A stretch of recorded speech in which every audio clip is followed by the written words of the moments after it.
The permissible exposure limit of a gas or vapor. According to OSHA standards, expressed in parts of vapor per million parts of contaminated air. Many flammable and combustible liquids present. An inhalation as well as a fire hazard. Most of OSHA's PELs are time-weighted averages. And most are intended to be the average over an 8-hour day. This represents an employee's real-time exposure to a substance. With a PEL of 10 parts per million. Since the PEL is 10 parts per million. Is this employee overexposed? No. The TWA would be less than 10 parts per million. Flash point is the lowest temperature at which a liquid can form an ignitable mixture in air near the surface of the liquid. The lower the flash point, the easier it is to ignite the material.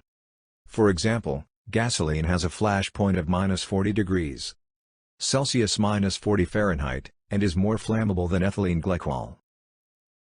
Antifreeze, which has a flash point of 111 degrees Celsius 232 Fahrenheit. Sufficient heat energy must be applied to raise the fuel to its ignition temperature. Open flame hot surfaces. Sparks and arcs friction. This reaction can occur when all three of the above elements are present in the proper conditions and proportions. Any combustible material such as solid, liquid, or gas. Most solids and liquids must vaporize before they will burn.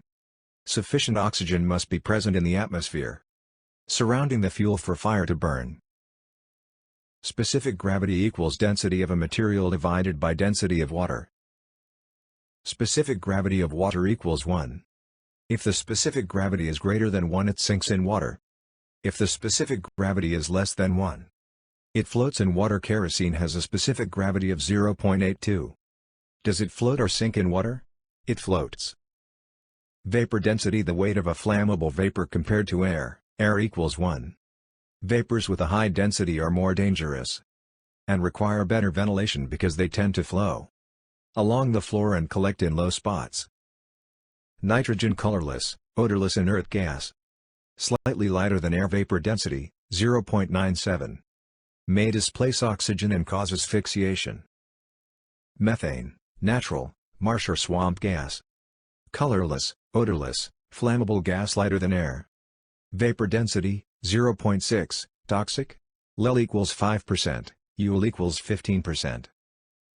Carbon monoxide, colorless, odorless gas. Slightly lighter than air.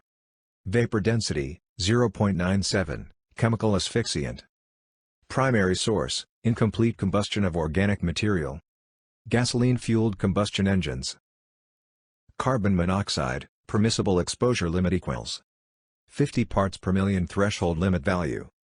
Time-weighted average equals 25 parts per million. Threshold limit value. Recommended exposure limit equals 35 parts per million. Threshold limit value. Short-term exposure limit equals 200 parts per million. Immediately dangerous to life or health equals 1,500 parts per million. Lower exposure limit equals 12.5%, UL equals 74.2%. Hydrogen sulfide. Sewer gas, stink gas, rotten eggs. Produce olfactory fatigue, loss of sense of smell. Odor threshold, 0.02 to 0.2 parts per million. Colorless, flammable gas. Lower exposure limits equals 4.3%. Upper exposure limits equal 46.0%. Heavier than air. Vapor density, 1.18. Hydrogen sulfide. Permissible exposure limit equals 20 parts per million. Threshold limit value. Time-weighted average equals 10 parts per million. Threshold limit value. Short-term exposure limit equals 15 parts per million.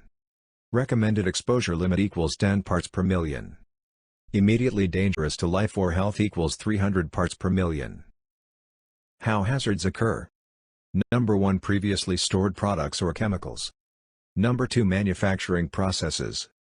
Number 3. Operations or work being performed. Adjacent areas.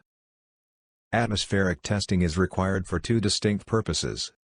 Evaluation of the hazards of the permit space.